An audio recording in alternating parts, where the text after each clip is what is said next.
Hey everyone, welcome back to the Gotham Graffiti podcast. This is episode 11. My name is Scott. This is my cousin Gunnar. We're so excited for you to be joining us today. If you would, please hit that subscribe bell just so we can get our stuff out to you. We're trying to build a community of fellow nerds just so we can have fun here and talk comic books. TikTok's been popping off a little bit, so thanks for that. Yes, thank you. Thank you very much for that. And but we'll go ahead and get into it. We recently got news that a Teen Titans movie is going to be in the new slate of the DC universe with James Gunn. We're both very big Teen Titans fans. We grew up with the 2003-2004 show on Cartoon Network. Avid fans of Teen Titans Go as well. Yes. That show drives me up. Did you know that they've been going like twice as long as the original show ever did? Well, I think commercially it's actually done very well. Yeah, no, like it's a very successful show. Yeah. And then it had like two movies that did fairly well. But anyway, so what we'll be doing is we're gonna kind of run through some of the characters that we would like to see in this new Teen Titans movie, and then we'll maybe kind of briefly touch on some things that we would like to see, some things we don't want to see. But we'll go and start with you. What are some of the characters that you would like to be in? Yeah, so, I mean, also, like you said, we're not going to go crazy into depth because we literally don't have a detail about this movie out yet. It's just, we know it's coming out. We're going to keep it shallow, but just kind of what we want to see. Yeah. So my cast for what I would like to see is, I would like to see Nightwing. Okay. I would like to see Kid Flash, Starfire, Raven, Blue Beetle, and Beast Boy. And I'll really quickly explain why I want that as the cast. With the rumors that the Brave and the Bold Batman is going to be Damian Wayne Robin, we know we're not getting Dick Grayson. And it's more than likely we're going to get Dick Grayson and Matt Reeves Batman at some point. Yeah. So I would really like a Nightwing, an already established Nightwing in this universe. Because I also think Dick Grayson is a popular enough character that, like, people know the story. Right. I think people know the story. And if not, it can be touched on in flashbacks. Well, that's what I was about to say, is it could be, you don't have to not reference it at all, but it's like conversations with other people. Maybe he has a run-in with Batman, just like we kind of go, oh, okay, this is how they set it up. Right. But we don't need 2 movies as Dick Grayson as Robin in this new universe for him to finally be Nightwing. We can just get Nightwing. I mean, even in the Titans show that came out like in the last 4 years, he does start as Robin. Well, yeah, there's like a scene with him. Which, like, maybe that's what they could do, right? Is like they start him as an older Robin, and then who becomes Nightwing. Right. And then Kid Flash for me also, because a lot of my favorite iterations of the Titans have Kid Flash. Wally West is my favorite Flash. Starfire and Raven, obviously just staples. You got to have them in there. Right. And then the reason I had Blue Beetle instead of Cyborg is because I'm more so not picking this off what I want, but more so what I think. We know that the Blue Beetle movie that came out last year is it's not in slate, but James Gunn's going to continue to use that character. Yes. So if we're going to have Blue Beetle in it, I don't really know. I'm thinking almost the New 52 animated movies. Like Judas Contract. Cyborg's not in it. It's Blue Beetle, Nightwing, Star. It's that's the squad. Cyborg's in the Justice League. Right, which we don't know if that's what they're going to do here. But, like, I don't think Cyborg has to be in it, or if you want him to be in it later on, you know? Yeah. So, yeah, that's why I got Blue Beetle. And then finally, Beast Boy. Just obviously, you got to have Beast Boy in it. And then some of the things I'd like to see from it, I want to see Nightwing and Kid Flash is like the Batman-Superman relationship, because in the comic books they are best of friends. Especially if you read the Jeff Johns run, when Wally's going through a really hard point in life, he goes out to Titan Tower to talk to Dick, and he's like, hey man, I need help. Like they're boys. Yeah. And so I'd really like to see that, especially then you can set up, if you want to eventually make Wally West the Flash in your universe, this is a good way to set him up. Starfire and Raven, just keep it basic. I don't try and reinvent the wheel here with both of them. They're fan favorites. They're very good at what they are. Just leave it the way it is. Blue Beetle, you know, I'm not a massive. I like Blue Beetle. I haven't read a lot of them. I don't know a whole lot about them. You know, other than what we've watched and seen from animation and movies. He's a fun character, and I think he could fill the Cyborg role perfectly fine, as if they let him do that. And then for Beast Boy, please show how powerful Beast Boy is. Like, obviously you're going to make him the cut-up, funny character. I get that. That's his character.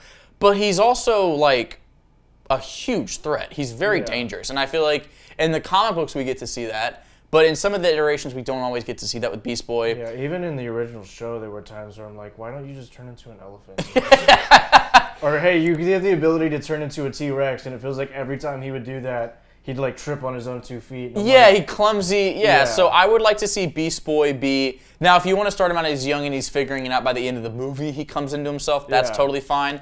I just want to see a good, established, really understood character of Garfield. So that's, for me, that's kind of some of my thoughts going into it, but what about you? Yeah, well, I completely forgot about the fact that we're getting Damien and we're getting Blue Beetle, or we've already gotten Blue Beetle.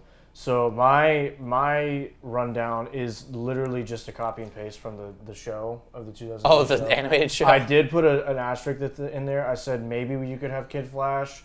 The only reason why I don't want to exceed like 5 members is because I have a feeling it might get a little too crowded, like for their first movie. I'm thinking it's one of those where you have like your core. You know, I said Robin or Nightwing. I'm now going towards Nightwing because if we're getting Damien, I don't want to see 2 Robins. I want to see like Dick Grayson, Nightwing. But like you have your core Nightwing, Cyborg, Beast Boy, Raven, and Starfire, and then maybe you may or may not have Kid Flash in there. And then as the movie or as you get further into your universe, you start having more crossovers. You get to your second Teen Titans movie. That's when you can start adding the Blue Beetles and you know, Wonder Girl and Superboy and like stuff like that. Yeah. Where it could be kind of more like a Young Justice movie instead of more like a Teen Titans movie, like the second one. I gotcha. Like going into that, where they're more, because I think the Teen Titans, I think this should be a very isolated movie from the Justice League, because I don't know, once we get this movie, I don't know if the Justice League is already going to be established yet or not.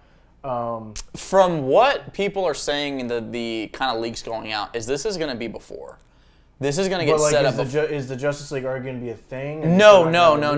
Like the Justice League isn't going to be around yet, and like they're going to start with Teen Titans, and Teen Titans is going to be like the first super team in this new universe. Interesting. That's an interesting way of going about it. I think it makes sense only because if they do the whole thing where like a lot of these characters, with the exception of like the Starfires and Ravens, but like if a lot of these characters want to break off from the sidekick role, and it's like you know, to where they're like, we're gonna go start our own thing, and so I think it could be. I think it could be interesting. Yeah, I think it could be interesting. Well, the only reason I brought that up is because, kind of going into what I want to see from the movie, this does not need to be a world-ending story by any means whatsoever. I agree. Because, like I said, I didn't know until we just talked about it. I didn't know if the Justice League was going to be around or not. And even if they're not, like he just said, the heroes like Flash and Batman and you know, other characters will probably still be around.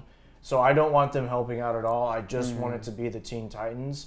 And like if they're saving whatever city they end up in, it's usually, isn't it like Jump City is where they end up? Well, it's like supposed to be San Francisco, or but San Francisco, whatever it is. Anyway, wherever they end up being, it needs to just be like a city, like they're just protecting their city. Whether it needs to, like, you know, corruption of city officials or some kind of bomb or something like that that's going to blow up just that city. But we need a very localized threat and not a world-ending threat, because especially if this is going to be before the Justice League, it needs to not be something like, I don't want the Teen Titans to save the world before the Justice League does. That would be kind of weird.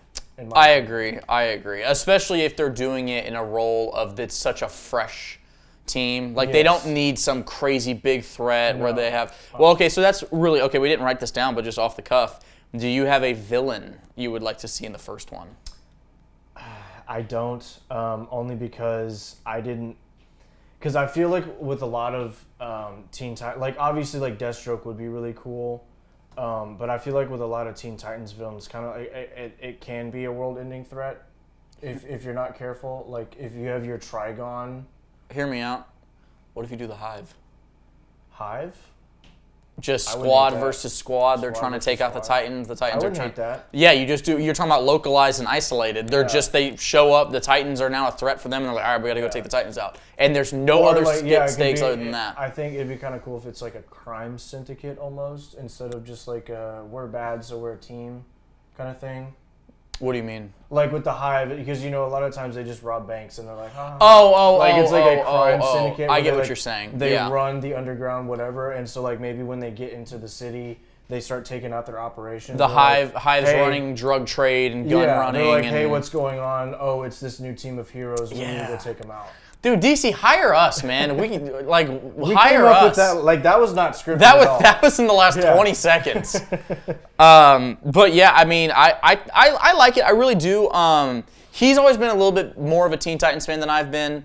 So, in all honesty, this would not be something I do right off bat, but I'm very intrigued. Which, by the way, dude, how James Gunn is this? To be like, hey, I'm starting a new... Hey, how about the Teen Titans? Like, he was like, yeah, let's do that. Which, if it can be done well, I really am excited. My only worry would be is, to your point, I feel like this is something that you could dive a little bit too deep in and mess up easily. Like, I feel like with the Titans, you need to be very careful with what you do and how you write it. And they did say who the writer is. It's the same woman who wrote the Supergirl script. And from insiders of the Supergirl movie, it's apparently really, really good. Like, James Gunn loved it. Okay. And so she's now given the role. So that also, Supergirl might be in it. But yeah, so she's going to be the one writing the script. So I trust James Gunn, and if he loved the script she did for Supergirl, and he's like, yeah, tackle it, I trust him. So yeah, we'll have to wait and see, and as details come out, we'll talk about it. But but either way, we're excited. This will be first Teen Titans live action movie, so yeah, it'd be cool. So going off of that, we're gonna go straight into this week. Jake Gyllenhaal was asked during a press tour for Roadhouse how he would feel about being cast as Batman. And he said, obviously, I'd love to do it. Turns out he was second behind Christian Bale to play Batman in the original Dark Knight trilogy. So we kind of thought about just going over, there's kind of three real front runners in terms of fans' eyes who's going to be cast as Batman. And those three are Jake Gyllenhaal, Alan Ritchson, and Jason Ackles. And we just kind of want to talk about it for a minute or two and go over who we would like to see out of those three. So why don't you kind of dive into that first? Okay, so I think going into it, honestly, my pick might be a little unpopular. I think Alan Ritchson might actually be the good choice for the next Batman. And I'll go through why. So Alan Ritchson, he's kind of a new face to the Hollywood scene. And he's really popular right now for his show, The Reacher. I haven't watched yet. I've seen a lot of clips from it. It looks really cool. I've seen some of the scenes where I'm just like, he's actually a really decent actor. Like, he's just really good at being intimidating. And I think that factor would really help him. I don't hate that. But the only reason, so Jake Gyllenhaal, I love Jake Gyllenhaal.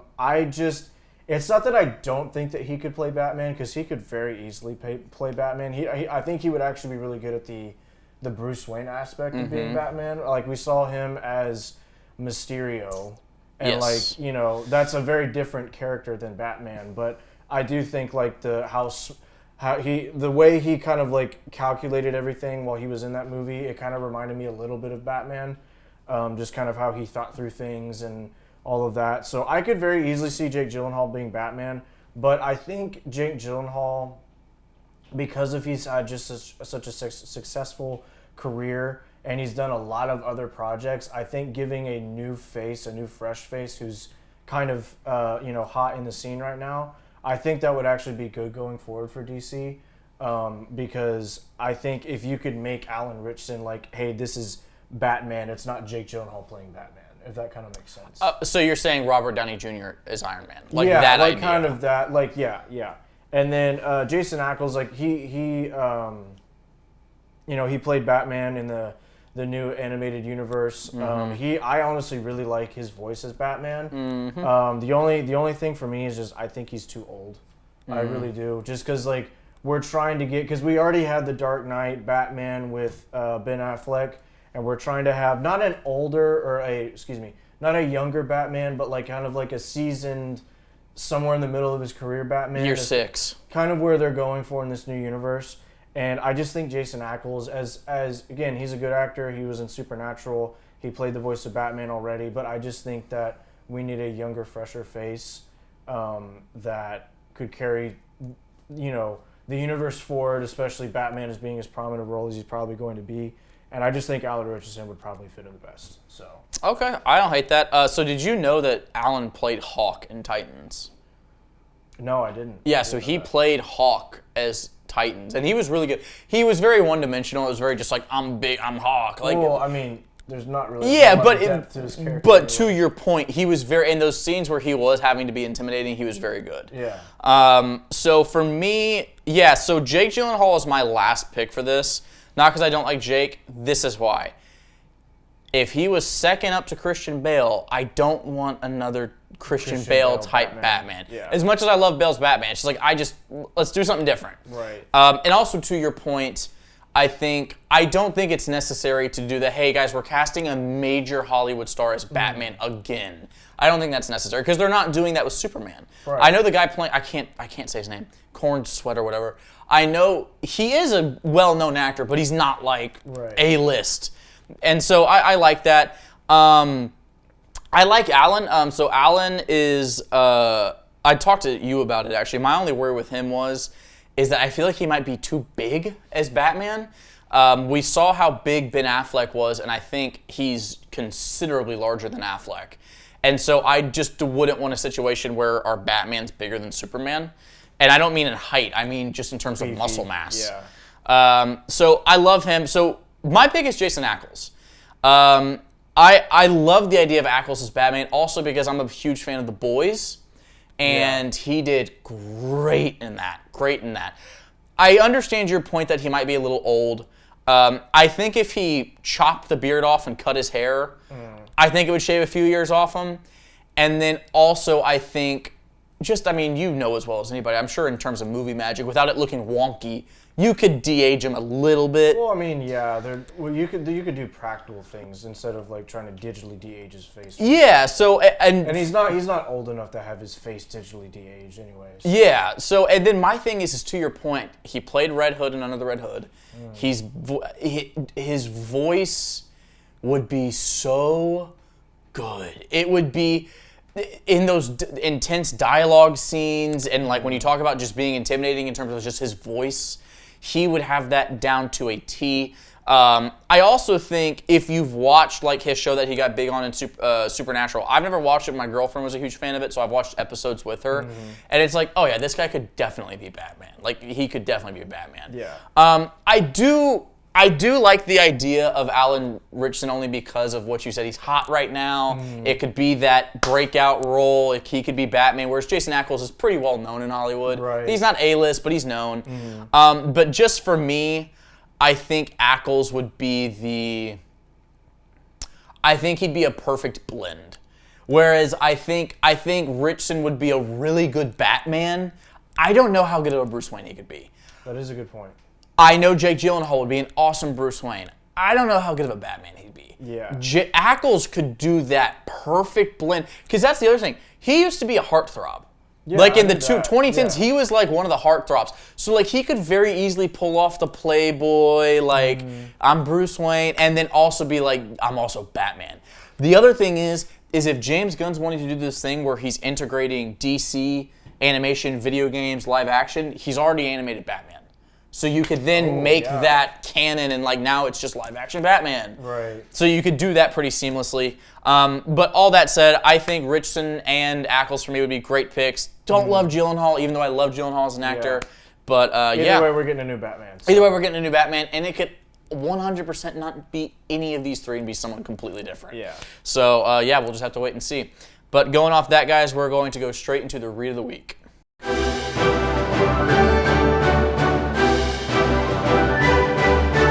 Okay, so for this week's Read of the Week, we are going to be looking at Red Hood Outlaw. This came out... When did I leave to go to Missouri? When was that? 2021? Yeah, I think so. So this came out like 2021. It's one of the newer Red Hood runs. This is the first look when we get the new look of the Red Hood, where he kind of has the like under mask with the regular mask and the hood over it. There's a better look from the back on it. I just love this. It's nothing crazy. It's just a really fun story. So for those of you that followed the Red Hood and Outlaws storyline, this is post Arsenal's death.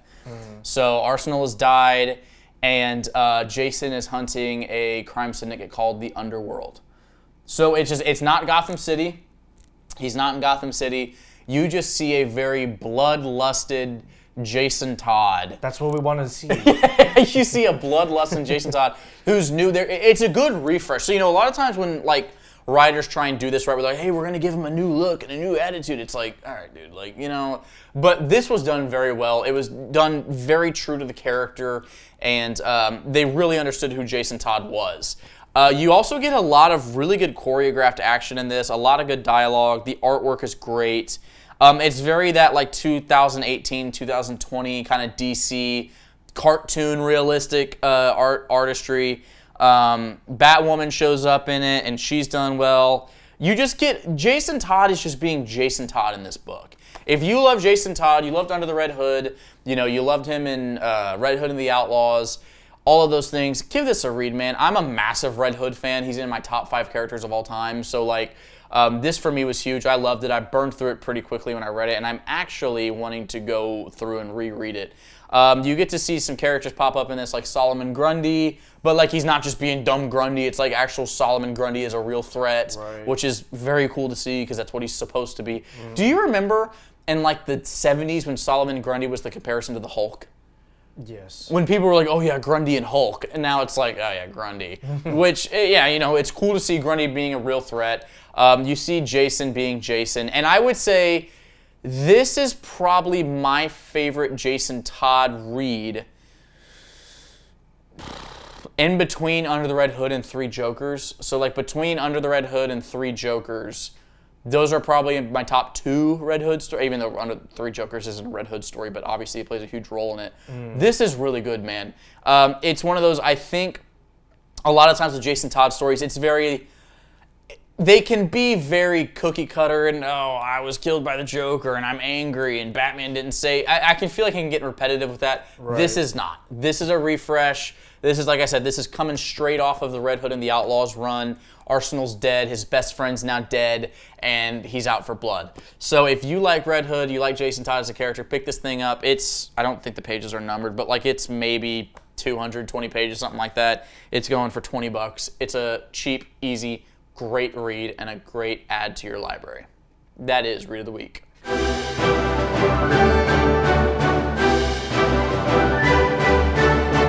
All right, so for our last segment, we're revisiting our Versus series. So we're kind of doing like what we did either last week or the week before, where 2 weeks ago. Yeah, 2 weeks ago. So we have 5 different categories and 5 different characters where we haven't told each other which characters we chose, but it's a competition. Yeah, I know, it's a competition. So we drafted these characters and we're gonna see who's gonna win.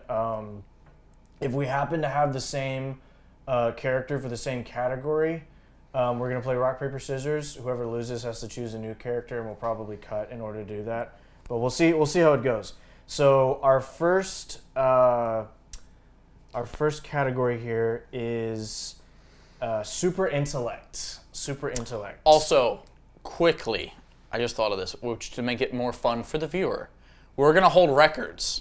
So what we could do is we could start holding records, and that would be fun. We'll start doing records. So I guess right now I'm 1-0. Yeah. We also, for context, we're deepening the number of people because when we did it 2 weeks, we did 3 last time. We're doing 5. And I won 2-1, and it was just we need more depth to make it more of a competition. So we'll do 5 from now on. Okay. So super intellect for me, Lex Luthor.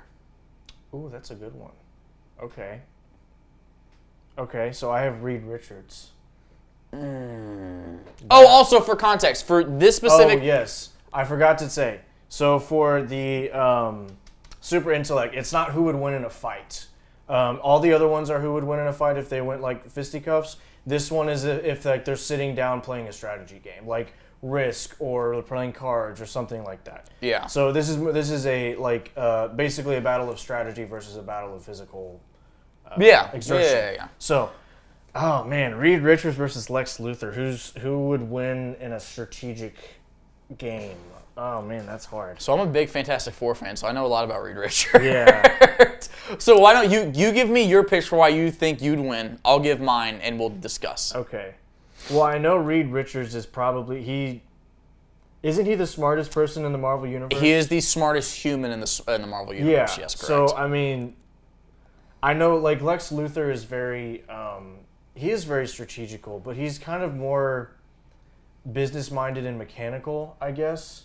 Okay. So wouldn't that be like because Reed Richards is very like he's the leader of the Fantastic Four. He's able to lead people into battle strategically and all of that. He's in the Illuminati. He's in the Illuminati in some iterations, and he is very mechanical. He can build machines and all of that. But I feel like he might be a better strategist than Lex Luthor is, even though they're both very smart. Okay. So the reason that I would say Lex would win in strategy is because in animation and in comics, we have seen Darkseid take him to the Wall of Life. And Lex has come back with the knowledge of God. Well, if you bring that in. Okay, fine. I won't use that as an argument. My other argument would be, if we look at Doom, who's the Fantastic Four's main villain, Right. and we look at Superman. Doom's a lot smarter than Superman. Doom is a lot smarter than Superman. What I would argue is Lex Luthor has outsmarted Superman and almost killed him on more than one occasion, and he's the most powerful hero in the DC universe, excluding magical and stuff like that. Right. So I'll do this. I know you're a man of your word and you're noble. I understand how smart Reed Richards is. Yes. So I'm fine with giving you this win. The only reason I would give it to Lex Luthor is because you said he brought back the knowledge. He has the knowledge of God. Yeah, Like, that's canon. If that's canon, I can't really argue with that. And I do have hope for my other picks. Okay, all right. I'll give you Lex Luthor. I'll give you. We're very honest here. That's a very close matchup, and I feel like if they were to do a strategy game out of 10, like one would win 5 to 6 times and the other 4 to whatever. I feel like it would be very close, but I'll go ahead and give you Lex Luthor only for that reason. Okay, fair. So what we got next? Magic? We got Magic. Who's your Magic pick? I am very confident in this one. I got one you're not thinking about. Okay. Go for it. Spectre. Okay, Spawn. Okay. I'm trying to think. I don't know too much about Spawn in order to. So here's, and dude, I promise I'm not trying to just rain on you right now. I'm not. Spawn defeated heaven and hell. Well, dadgummit. Because I know the Spectre, he's like the voice of God. Yeah, Spawn, to be freed from his pact with the devil, in the show and in comics, he had to defeat both heaven and hell. So he defeated the angels and the warriors of heaven and the demons and Satan in hell. It's not looking good. Okay, so... It's not looking good. That was like my guy. I was like, dude, I got it. I got this. Oh, man. Oh, okay, all right. I gotta win one. Dude, that was so funny to see you were coming in hot. You're like, Spectre, I go Spawn, and you were like, Okay. All right, so what, elements? Yeah, Elementalist? You go first. Okay, Swamp Thing. Human Torch.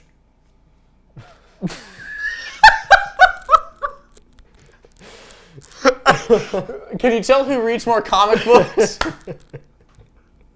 Oh, man. Oh, wow. Had you could have picked The Thing if you were going Fantastic Four, and that would have been a better fight. I mean, the Human Torch could just set him on fire, to be fair. Okay, well, here, let's talk. Let's not just give it a guarantee. Let's talk about it. Because Swamp Thing, he is also like slightly magical. Yes and no. So what I would say is you're correct.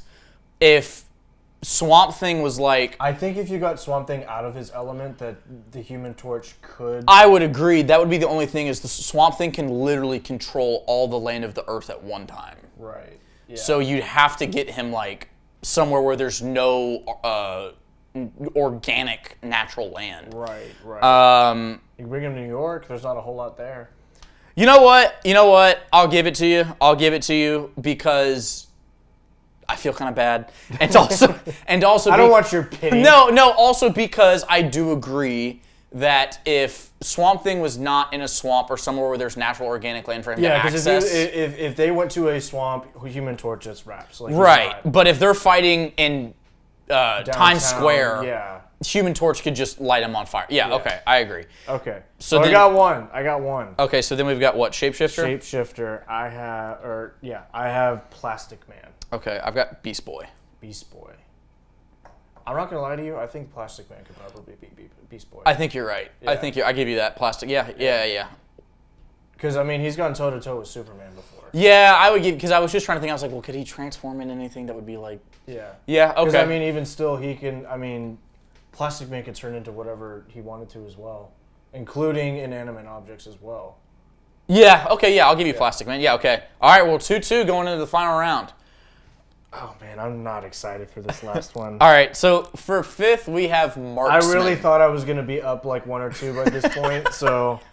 Okay, Marksman. Who do you got? I have Hawkeye. I've got Boba Fett. I'm screwed. That's it. That's no. 2-0, baby. So here's the takeaway. Next time we do this, think a little bit more out of the box. Wait. Hold on. I thought we were just doing Marvel and DC. You brought Star Wars into it. No, we said comic books. That's why I said Spawn. Spawn's not I mean, he's a DC property, but he's not DC Comics. Yeah, but Boba Fett, he's not a superhero. Also, if you really want to go down that road, Boba Fett is a Marvel comic character. That is true. I shouldn't have chosen Hawkeye. I don't know okay, why. yeah. Boba Fett aside, that was a bad pick. Well, because I was like, I can't use... So before we made this episode... You should have gone Green Arrow. Yeah, I should have. Well, I was trying to like alternate between Marvel and DC. Like I wasn't trying to, because I could have very easily done all DC. Besides, you're more familiar with the lore. Yeah, and so like I was trying to be like, I wanted to go Green Arrow, but I was like, you know what, I'm gonna go Hawkeye. I know he's not as good, but but so anyway, before we made these lists, there were a couple of characters per category that were off limits. Yes. And so like for Marksman, we couldn't use. Deadshot and Bullseye. Those are the 2 characters we couldn't use. And so I was like, well, I'm either going to do Green Arrow or Hawkeye. Yeah, so. Also for context, if y'all are watching and like we go through certain archetypes and you're like, why wouldn't they pick? We discussed beforehand, like, all right, what are the obvious off-limits ones? And then we pick from there. Because we're trying to make it not just like every other versus segment that other people do on YouTube where it's like, let's do Superman versus Batman. It's like so many people have seen that before. So like if you give us a Hawkeye versus...